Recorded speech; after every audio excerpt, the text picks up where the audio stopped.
Shalom and welcome to another edition of our Daily Bread, where we discuss the weekly Torah portion. This week's Parashat is a double Parashat.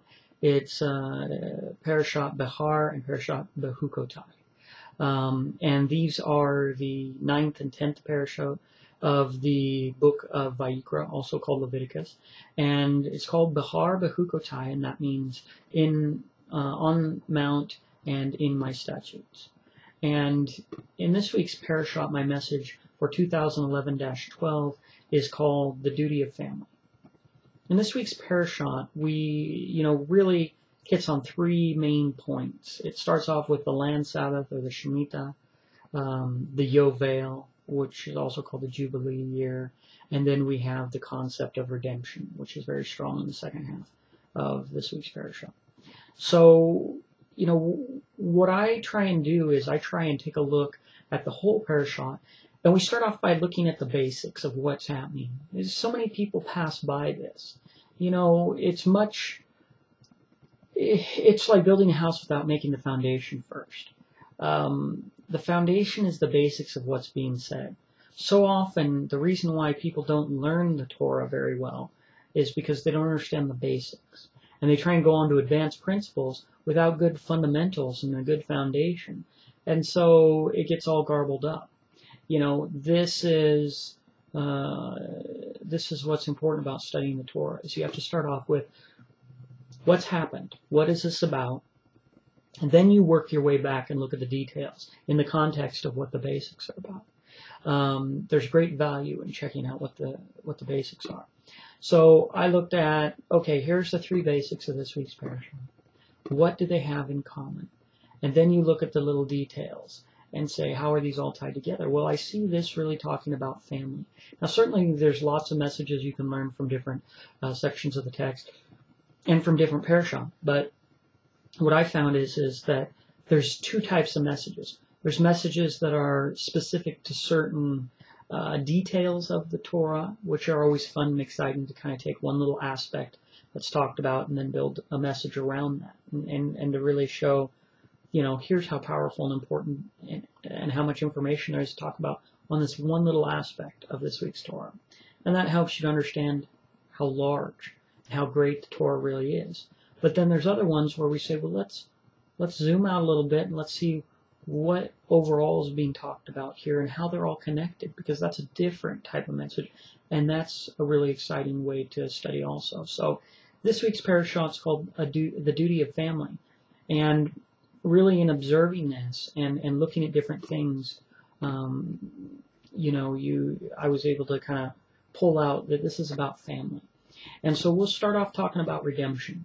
Redemption is, there's a handful of key concepts that are really powerful throughout there, and you have to understand them first. Redemption, salvation, truth, mercy, faith, all these things, humility, obedience, faithfulness, all these things are important things. And as I was listening to a podcast today, it was interesting because it was about prophecy. I was checking out a podcast of Joseph Israel on Yeshua Net. A little shout out to there. And thank you, Christopher, for the invite for me to come over there too. I was listening to it, just going through. I've listened to his music and I liked his music, and so it was interesting to see what his theologies were. And he was talking about different things. And one of the interesting things in the introduction he talked about was, okay, well, let's define what this means. What is a prophet? What is a false prophet? What is a prophecy? And just remind me how important, there's so many concepts out there, but there's everyone has their own definitions, and that creates a real issue. There's right now I'm taking as I'm getting my second degree in business, I'm taking a class right now on business ethics, and they're going into history. It gets into psychology and sociology, and one of the interesting things about that is that there's all these different definitions for things like virtues, values, morals, ethics, all these different things that a lot of times in our culture and in the English language, they a lot of times kind of get swapped out one for another. You know, what are morals? Well, morals are values are the same as virtue. And really they're not. And I've learned this in my own life. As you go through, we're dealing with, in religion, a document. It's a document of words. Okay? Mashiach is called the Word. Creation was made by God's words, Elohim's words. So every word matters. And one of the very powerful and important things to do is to study words and to not let that be lacking in your Bible study, because too often people have their own definitions, and then you wonder why 3 different people read the same verse and come up with 3 different concepts. It's because not only do they have different definitions for what those words mean, but on top of that, they carry their definition.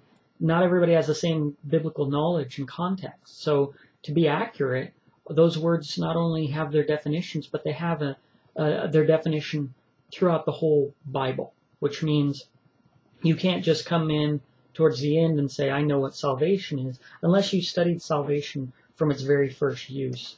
When Moshe said, be still and see the salvation of Yahweh, and all the way through the Old Testament, the writings, and you get in the New Testament, same thing with grace. You know, what did grace mean? And so many times, getting those definitions are important, because those are the building blocks that you're making sentences with. And then if you're trying to understand sentences, you know, people get so many different meanings out of stuff. It's just amazing to me. And part of it's because they're not looking at the words. You know, someone posted on my Facebook wall today about the word, about the badger skins on the tabernacle. And then they later posted what they heard from somebody else who said, you know, this unclean animal is used for the tabernacle because it's showing XYZ, and they made this whole theory and theology behind it.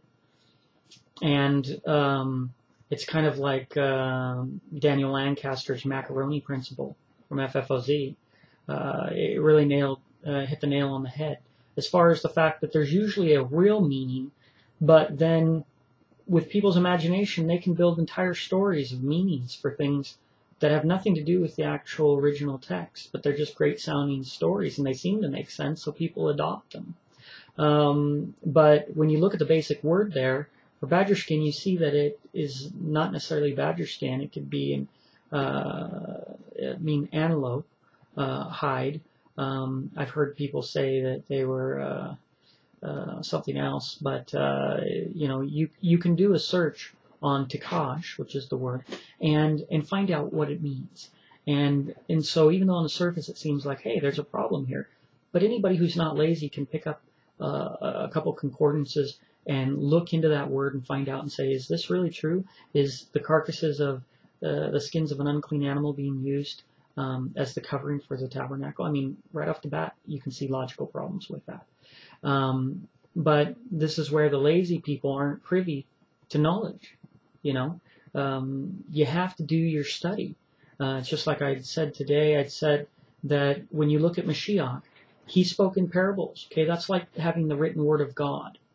Okay, that's the surface level story. And then afterwards it says his disciples drew near to him and asked him to declare the parable. That's a model of Bible study. So if the parable is the word, then they weren't satisfied with just reading the surface story. They saw something and they wanted to know more deeply what it meant. And this is the model of them drawing near to Mashiach, who's also called the Word. They're drawing near to the Word, and they're asking the text, the Word of God, to declare to them, what does this mean? This is how we question. This is how we go to the Word of God and say, wait a minute, that doesn't make sense. What does this mean? And to those people who drew near, it was revealed to them, right? And he says it was given to you to understand these things that people have desired to know, right? But if all they did was come and listen to the parable and call it good, it's a parable of a wheat and tares. Looks like, you know, this is an important message about farming. Well, it was about more than that. But if you're too lazy to dig a little deeper, then you won't get those additional things. So just like the model, the natural model of the garden, that if you're too lazy to plant the seed, to dig in the earth, to go beneath the surface, then you won't have a harvest of anything. Okay, you're not going to get a harvest by sitting there and looking at other people's fields. Okay, so it's important that we all do our own Torah study. So we look at this starting concept, which is redemption. And I love to start with the word.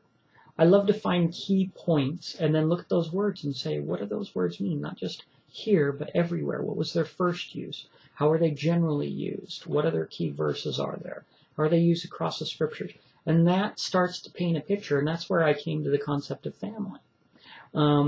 So we start with this word redemption, which is ga'al, okay, in the Hebrew. And that's spelled Gimel, Aleph, Lamed. Now, in the ancient Hebrew, that can mean foot or walk, strength, and teach, okay? And so one of the interesting things in the ancient Hebrew pictographs is that each of the letters, of course, means something. When those combinations of letters help you come to this word. So this concept of redemption is about the foot or the walk, strength. Strength in the Ramez, or spiritual definitions, is a model of children. And so you see the walk of the children taught, or can even be corrected. The teaching, the Lamed is like the shepherd's cane. So it's used to both gather the flock. It's an interesting thing as you start to dig in and you look at the natural models, because this is how these words in the Bible is constructed, off of words. And those words a lot of times are made off of natural things, like in the ancient Hebrew. And then those things, when combined, it's about understanding relationships between things. What does it mean, the foot, the walk? Well, the foot is a model of the physical things, the earthly things, the natural things, where we touch the earth. There's all these different models. Not to get too deep into it, but even as our head is the highest on our body and our feet is the lowest, it's a model of heaven and earth. It's this model of the physical and the spiritual. And what we see is the walk is also, just like our flesh is kind of a test. It's kind of a verification of who we are, right? Because what's in the spirit comes out into your physical actions. Is what Mashiach taught. And so it becomes a witness, what we actually do. It's one thing to, like when Mashiach drew the comparison of looking on a woman with lust and the physical act of adultery. Both are part of this commandment about adultery, but they're in two different elements. They're actually two different witnesses. So it's one thing to think the thought, and from that, then the worst thing you can do is then act upon it. Okay? And then you work in reverse, that once you stop doing the physical acts, like the Pharisees did, they weren't out there physically committing adultery, but they might have been looking on women with lust, right? And so as he said, the outside of the cup was clean, okay, but that's not the end goal. Outward righteousness wasn't the end goal. It was that the inside was going to be clean. Then really the outside would be clean, because if the spirit is not looking on a woman with lust, then you're also obviously not physically establishing that thought by an action. And so this creates a little natural model and shows us this pattern. So we first start on the outward sins, right? And those are the basics that we learned from the Torah. But then that's not all that was there in the Torah. Then we must learn how to overcome the inward sins and get the self-discipline both on the outward and on the inward, and the righteous judgment. So there's a lot to it. So as we look at this word for redemption, ga'al, we see that the word, it's foot, strength, teach. So that's a concept of the walk and the children, right? And the teaching and correction of them. And so you say, what's this have to do with redemption? Well, this concept of redemption is really interesting. It's about the family, because there's a few different ways the word redemption is used. It's ga'al, and one of them is a redeemer, like we have the story of the person who was supposed to take up his brother's wife, right? If his brother died, and raise up, if she doesn't have a male child, to raise up a male child in the name of his brother. Okay, that is a concept of this redemption. we have the kinsman redeemer, right? And then we have the avenger of blood, right? If somebody murders your family member, then the avenger of blood many times was the one who would carry out the death penalty upon that person who murdered the family. And then, of course, if it was an accident, it can flee to the city of refuge. But they're always dealing with this duty, right? Of this. This wasn't. There's a lot of people only paint this into like, oh, like some hot-headed, angry person is running after, bloodthirsty, trying to, get back at the person who killed them, right? But that's not necessarily the case. In the same way, the kinsman redeemer who also, even in the example of taking up the brother's wife, okay, this was a burden. This was a duty. Aside from the concept of, in these days you'd have to care for her, pay for her, protect her, provide for her, all those duties that came along there, along with your own wife or if you were already married or whatnot. And this was something that was a duty. It was something, though, that you did because you cared about your family. See, a lot of people don't understand this. They think, oh my goodness, right? I would never take my brother's wife. Maybe you think, oh, she's obnoxious, or I just wouldn't do that, or that. People have their modern views of this, and they don't have. The reason they can't get these things is because they don't have a biblical view of how family structures worked biblically. And this creates a problem. They don't understand how important, like our modern society is, children are. Back in the ancient days, you're a big family, a lot of children, like they were, wanting to, with Rachel and Leah, give me a child. These were essential. They were to carry on the bloodline and to carry on the name and the inheritance. And there was just a lot more into it. Now people just, they don't see children as blessings. They don't see children as the continuation of their life, an opportunity to pass on their inheritance. They may be ignoring their children anyway and not really teaching them their ways. There's all the non-biblical things that are going on in our society. And so it's really hard for us to get this concept of family, duty, bloodline, redemption. These things are all foreign for most people. Okay? But when we look at this concept of redemption, at its core, it comes down to family, that it was your duty, right? It wasn't something you took necessarily joy in, but it was your duty as the avenger of blood, right? To hold true to the word of Elohim when it says that it's eye for eye and tooth for tooth. If you got my message last week, you'll realize that has nothing to do with revenge, the way we think about it.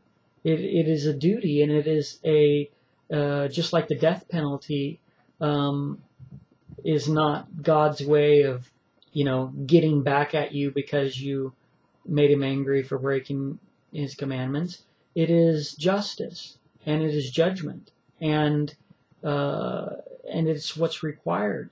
The debts have to be paid, and redemption really digs into this concept of redeeming and balancing the books, so to speak, the accounts.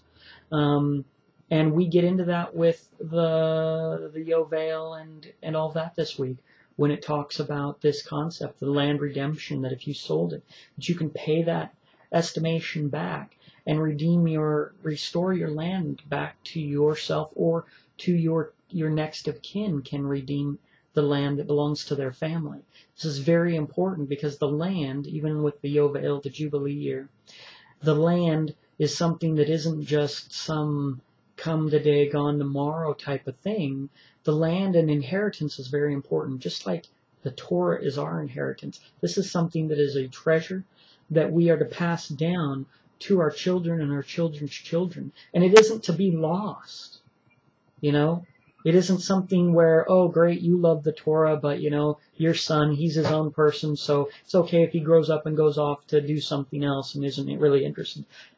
That's not how biblical families work. And this is what we're really learning, is about how to be a biblical family and how important the family structure is to Elohim and how he sets up those rules to teach us how to do this. And redemption, Ga'al, is part of that message that we learn on how to be a family. It means there's a responsibility and that there's a value there, that even your brother, right? Even your brother's wife becomes now your responsibility. This isn't enough to go, well, my brother died and he didn't have a son. That's his problem. I've got a son. This isn't how we show love for our family. And there's a duty there. It's the same way if someone murders somebody in your family, there's then a duty on the family members to seek out that justice and to make sure that God's word, right, which is already established for a death penalty. So it's not just something you made up, I want to kill that person because they killed my brother. It is something that is carrying out, that ultimately just leads to the carrying out of judgment that's established already in God's words and their punishment. And it's your duty to be part of that. In the same way, it's very interesting that in the same way the prophets came to their own people, and just as Mashiach came to his people, this isn't something you're coming back and happy that everybody's disobeying and that you're going to come back and point the finger at them and show them how wrong.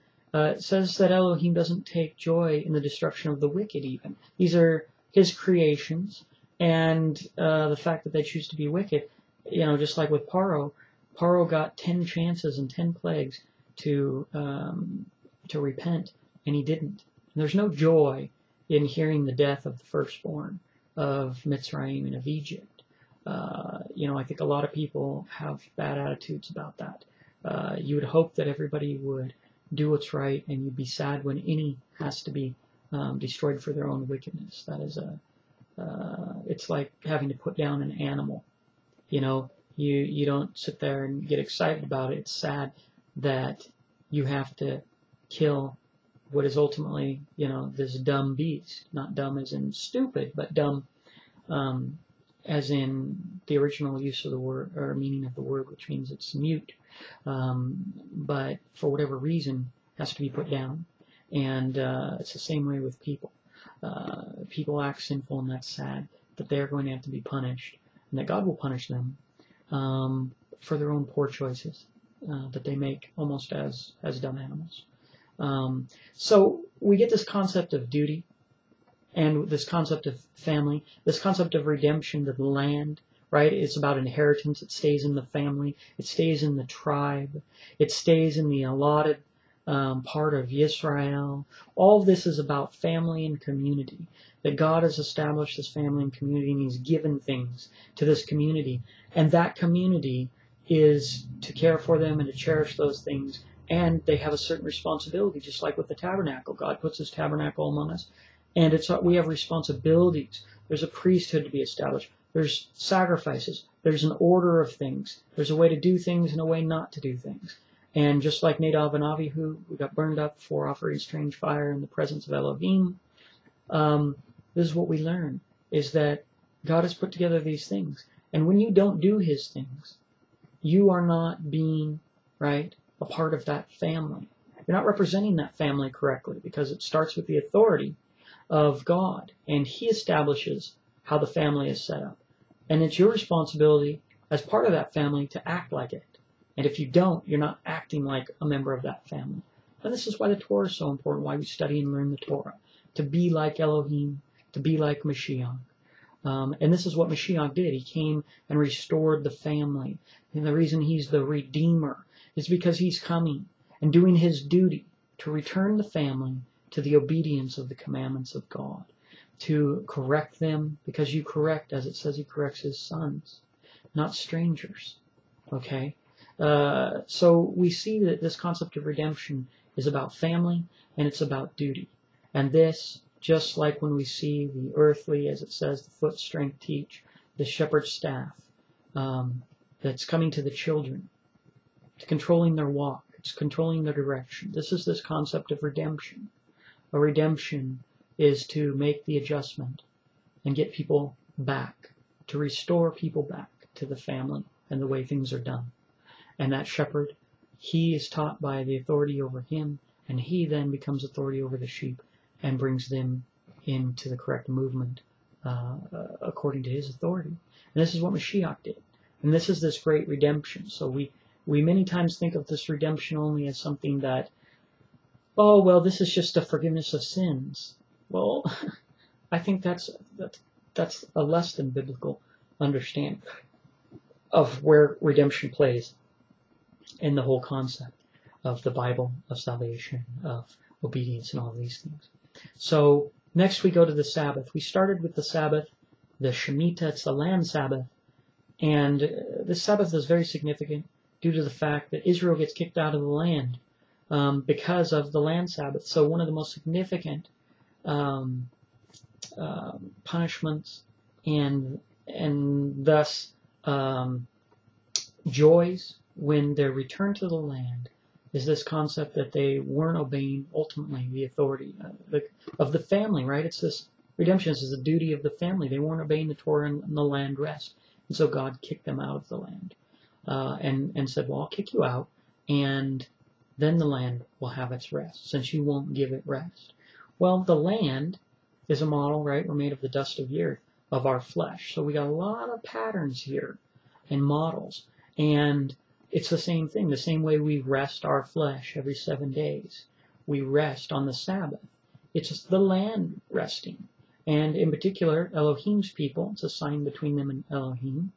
And so the promised land, right, Elohim's people, which also in model make up the promised land, besides physical Israel, they make up a type of land of Israel, a promised land. And their flesh rests on the 7th day. The same way the land is supposed to rest every 7 years, the Shemitah. And this is a command just like the weekly Sabbath. And it is also, I believe, a sign between God's people, right, and God. So we have to remember on the Sabbath we do a couple things. We rest and we fellowship, right? We rest and we fellowship, and I would say third, we study. We study the Torah. We talk about God's words. This is, right, the model of the land Sabbath is you cultivate, you cultivate, you cultivate. That's the work. But every 7 years, it rests, right? Then we let be what's there. So if you've done your work, you should have something, right? Right? We should have something by, we cultivate the land, by the Sabbath, which is also a model of the millennium. We're supposed to have, right? You don't need to cultivate the land at that point.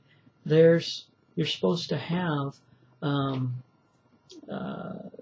one, you're giving the land rest, but it's going to bring forth its own fruit. And so I think that that's kind of an interesting model of judgment in the fact that when Mashiach returns, that he's going to look, just like when it talks about the workman, who's not in no need to be ashamed, who's rightly divided the word of God. See, we have time now to study. The study.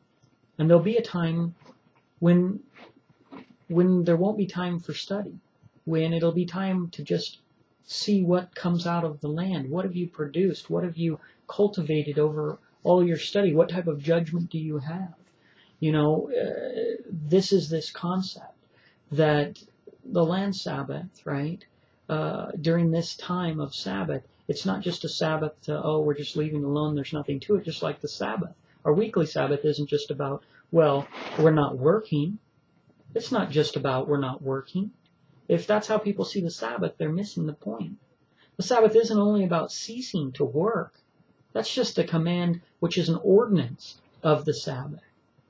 But more importantly, it's what do you do on the Sabbath? You're gaining rest. You're fellowshipping with your brothers and sisters. You're spending time, talking about the Word of God and giving God your focus. These are important things. So it's the same way in the millennium. It isn't just about, oh, Mashiach's back, but it's this fellowship. It's this regathering of Israel. It's this refreshing, the ceasing from the works of the world, and the works for provision and things like that, and to focus on God, and to have fellowship once again with our brothers, and to have rest for our souls, and to be revived and strengthened. And so this is very important, and this is, why is that a sign? Why is that a sign between him and his people? Because it's about family. It's about coming back together and family.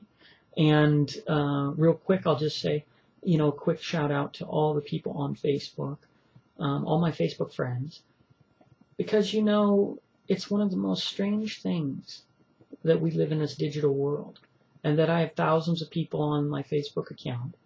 And I've really got to know some of the people, and you almost think, how is that possible? We're zeros and ones, we're chatting through an online digital thing, but there's people out there who I pray for, who I care about, who pray for me, care about me, and know my situation and my family and all of that. And that's just incredible that we can have that kind of fellowship, even though I've never met them in person. Maybe they're halfway around the world. That's powerful, and it's a great thing to be able to take advantage of. And don't waste all your time arguing with everybody online. Look, it opens you up to be able to find tons of people all over the world. And, when it comes to religious arguments, there's unlimited number that you can find with the internet also. I try not to waste too much time. It's like if somebody really has an axe to grind and this and that, it's like, okay, well, good day to you, Shabbat Shalom, but maybe, I'm not trying to make my whole week about a continued argument with a person. It doesn't even have to be about right or wrong. It's just about, there's so much more blessings to get out of the internet than to find more ways to argue, in my opinion. So let's lift each other up a little bit more. That being said, I'm absolutely okay with heated discussion and even arguments, because some people shy away from that, but, it's wrestling, in some ways, I got my boys, they like to wrestle each other, and I let them wrestle because that's just part of learning. You got to learn. Even my girls sometimes get in there and wrestle, and because they're all little kids, and it's okay. It was so funny. My daughter, my skinny little daughter, she was there, and the two brothers are wrestling, and she's getting in there, and she's wrestling up a storm, and I was like, well, good job. You didn't get totally bowled over there. You held your own, and she's going to be tough because she's got brothers. And that's how it works when you have a girl that's got a bunch of brothers, that they end up getting a little tougher maybe than the average gal. But, it's good. It's okay. There's restraints. We don't want anybody to get hurt, right? It's the same way when we're talking about the Torah. Nobody needs to get hurt or be overly offensive or get overly offended. But it's good to wrestle these things out, because that's how we grow. So we get into the part of the Yovel, and this is really about returning and restoring.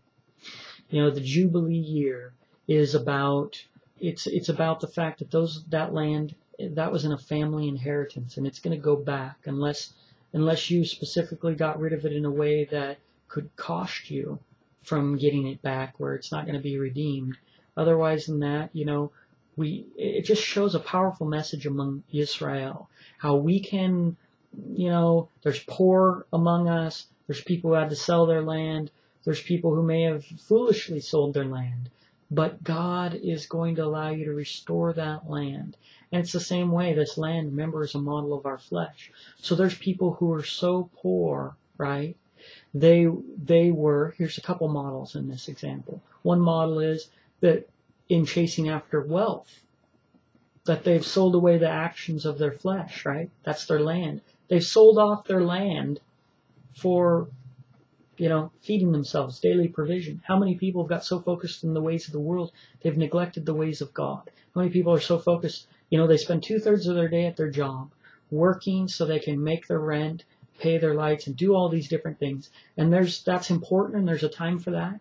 But some people do that with such zeal, even beyond their work, but then they don't put that much zeal in their Torah study. And God's things are certainly more important. And that again comes back to the Sabbath, that even God sets apart time for us, where he relieves the others so that we actually can't do it. So he's not even forcing you to say, hey, I'm not going to allow you to work because all your time should be dedicated to Torah study. He doesn't do that. He's not going to say, well, I'm going to give you 20 hours worth of Torah study you have to do a week, and you're going to have to find a way to fit it into your work schedule, maybe let your work suffer so you can do that. He doesn't do that. He gives us a day where he says you can't work. So there's no excuse that you should be thinking about these other things. I'm going to actually give you a special day where just like you go to work and your time there, when you clock in, right? When you clock in, you're expected to be working and doing things that you've been given that time to do. Well, the Sabbath is the same way. You clock in when that sun goes down. And you're to be there doing those things of the Sabbath, God's things. And that's fellowshipping and resting and doing all this. Spend time with your family and digging into the Word, definitely. So that's God's time.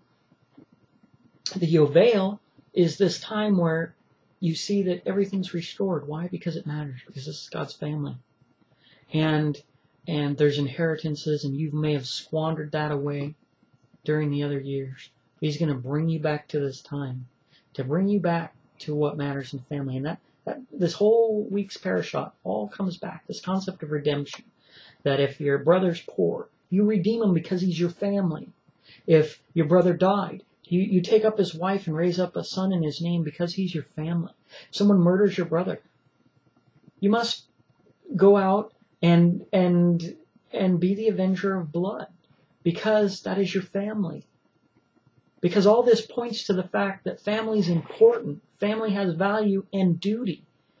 And whether you like it or not, these are parts of things that come with being in the family. This takes us to the next little portion, which is, I was in studying this word, Ga'al, it brings us to root, right?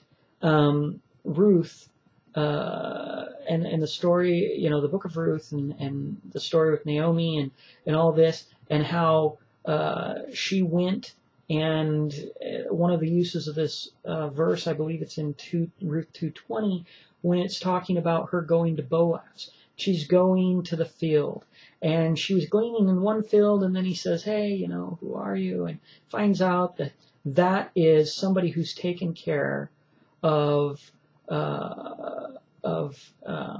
his mother-in-law, and done all these things, but she's a stranger. She's not part of Israel. But what we see is this great story where this word is used for him, that he's this Ga'al, this redemption, this kinsman, right? And as part of the family, because Ruth has done something good for the family, right? Then he allows her to gather in his field, and he takes care of her, and he provides this provision for Ruth because of her relationship, even though, and she's like, well, but I'm a stranger. And he makes room for her, and he brings her in. And this is an important concept, both about the poor, about this concept of family, that it goes back to what Mashiach said when he said, who is my mother, who is my brother? Those who do the will of my Father. So this is the same concept that goes with Ruth, right? She was part of the family because she was part of the family. Because her actions were according to the will of the family. And as she did that, she became part of the family. It shows how powerful our actions are. Because there's people who are part of the family, but they're not doing the will of Elohim. Okay? And there's some value to being part of the family, but one of those main values is, on a spiritual level, who's doing the will of Elohim. Okay? So there's many people who say, well, I talked to somebody last week, and they're like, oh, they asked if I was Jewish, and blah, blah, blah, which I always think is a funny thing, because some people, they've never met me before. I don't know who they are. They've friended me, or I've friended them, and I haven't got to know them yet. And the first thing is, are you Jewish? I think that's the silliest question. I wouldn't ask somebody that I don't know. I might start off like, hey, how are you? I'm just trying to get, to know you, and I would maybe start a dialogue with them about something before I would say, well, are you Jewish? Just for that to be the very first words out of someone's mouth, it seems odd to me. And I know for me, if there's a context that like, oh, I wanted to know because I've got this question about Jewishness or something like that, but just as a random first sentence to somebody, I don't know if that's how I'd start a conversation. But there's a lot of people who that really holds a lot of water with them. They're, in a way, they're almost idolizing Jewish people, and in a way that I don't think's really profitable. I think that, look, there's a lot of secular Jews. I could say, hey, I'm Jewish, and meanwhile I'm not keeping, a lot of Jews, they only show up for Yom Kippur. They're not really, studying the scriptures or being religious. So what's the value in that? There's homosexual Jews, and who, like, where's the value? What is the pride of saying you're Jewish? I would rather say, hey, do you follow the word of Elohim? Like, do you study the truth? Do you seek after it? Like, these are things to me far more valuable than saying you're ethnically Jewish. That to me, there's a place and time for the value, but it just, there's so many more important things. Yahweh brought Israel and strangers and Egyptians, Mitzrayim, out of Egypt, Mitzrayim. And then many of them were killed because of disobedience. So even though they were saved, I think if an Egyptian would have obeyed God and done all of his commandments, and an Israelite would have disobeyed him and defiled him and perverse in their ways, then what was the value of being a Yisraeli? Because at the end of the day, you're wicked. All you're doing is bringing shame upon the name of Elohim. And so, that's where Isaiah 56 goes into, saying that if the stranger takes a hold of the covenant and does the things that please God and doesn't pollute the Sabbath, it says they get a name better than sons and daughters. It's because they didn't have to. The fact is you didn't even have to, and you did all those things and were excellent before Elohim and obeyed him. Yeah, you get a better name. I mean, that's a great thing to strive for. So anyway, the point with Ruth is that here we have somebody who is in this family because they're acting like the family, right? I mean, right? It's like, a great example is like a dog. We've seen before here where other nations or strangers are sometimes referred to as dogs. And what does it say? Even the dog eats from the crumb of the children, right? Well, yeah, because just like a dog, right? Anybody who's had a dog before, we've had multiple dogs, and after a while, when they're part of your family, it's an animal, right? It's a beast. It's not even a human being, let alone a stranger who's not part of your family. But you know what happens after a while is that the dog is with you, the dog goes places with you, spends time with you and your family, and you love the dog, and eventually the dog is like a member of the family. When my dog ran away, it was like losing a child. It was horrible. We never found the dog, and if I see a dog that's the same breed as her, I still look for. It's like having your kid kidnapped or something. You never get closure. You never know, is she okay? Did she make it into a good home? Did she get hit by a car? It's a horrible feeling to have to carry, and it never really goes away. And so even the dog becomes part of the family, and you love. It's an animal, but you love it, and you have memories with it. And in the same way, Ruth, right, had become part of the family of Israel, and just like somebody who married into the family, even who wasn't part of the family, they become somebody who over time, originally they're kind of strangers, but then over time they become a solid part of that family, and that's important. So, and then you have duties to them, just like they were part of your own family. The last thing I'm going to touch on in this week's Parashat is this concept where it says, if Israel will accept their punishment, then he will keep right and confess. Then he will remember the covenant. I love this verse. This verse is pretty much worthy of its whole own study. But the concept is, one of the things that I want to bring out about this family is, this concept of family, is that everybody wants to take the blessings, right? Everybody wants to claim to be part of God's family. They want to be the bride of Christ. You know, as Christians, the Jews, the Messianics, even other people, you know, it doesn't matter. The fact is, everybody wants to come in and say, this is who I am, right? This is my ethnicity. Hey, I'm a Jew, or hey, I'm a Christian, or hey, I'm a this. I'm a follower of God. Everybody wants to claim that. But they want to claim the blessings, but they don't want to accept the punishment. You see, part of this verse was that you have to confess and accept the punishment. So it paints this interesting picture that you don't just claim the blessings, because this is a family. If you're part of the family, you don't just come and sit at the table and say, hey, I'm part of the family, right? Because we'll go back to the dog example. Because if that dog lives in my house, it's my house, I'm the authority, and if it pees on the floor or something like that, I am going to spank that dog. I'm going to put his nose in that, maybe throw him outside for a little bit. But he's now coming under my authority. See, if he's just a dog running around, hey, he's just a dog running around.